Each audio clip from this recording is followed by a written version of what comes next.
Today I'm going to talk about non-judicial punishment under Article 15 of the UCMJ, NJP for short. And this is just going to be a brief overview of NJP. I'll make another video that'll get into the weeds. So as I stated in previous videos, the CO has the discretion on what to do with that service member's misconduct.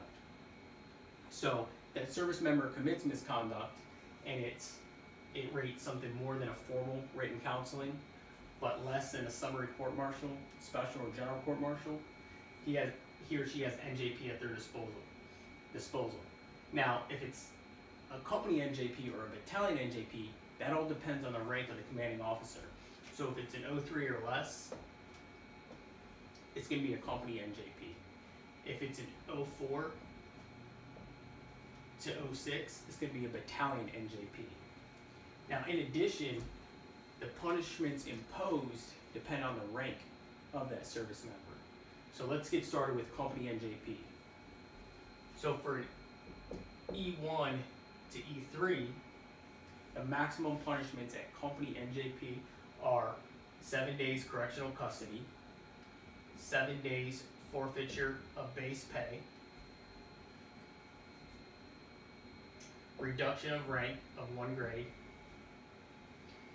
and 14 days restriction, 14 days extra duties, and also a reprimand. If it's enlisted, that reprimand can be oral or written. Now, for E4 to E9, the only difference is there's no 7 days correctional custody. Now, for an officer,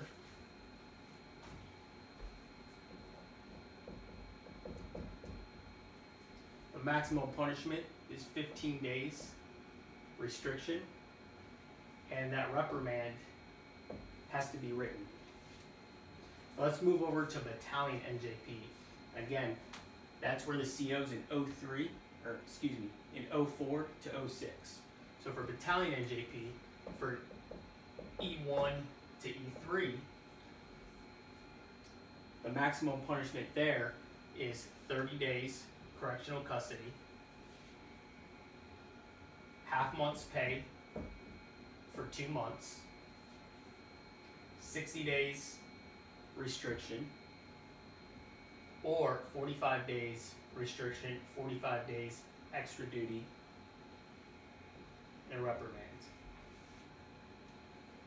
Now for E4 to E9,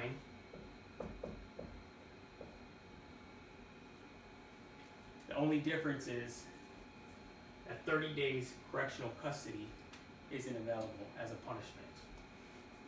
Now for officers,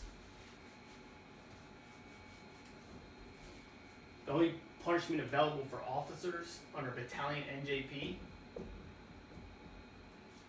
is 30 days restriction and reprimand. Now those are the punishments, and what the CO can do is he can suspend those punishments. So for example, say a service member comes before him, he brings a financial worksheet on his budget, he has a kid or two and a wife, and it's really going to hurt if he has to forfeit half month's base pay for 2 months. He can advocate to the CO to suspend that punishment, and he could provide that worksheet to the CO. In addition, at NJP, you can present evidence, you can call witnesses, you can have a spokesman, you can also remain silent. Furthermore, you can also deny NJP. So if the CO gives that service member or offers him an NJP and that service member denies NJP, then it goes back up to the CO and he has to decide what to do with that misconduct. And usually he takes one of two courses of action. He can either give that service member that formal written counseling, which cannot be denied, or he can send that service member to a special court-martial.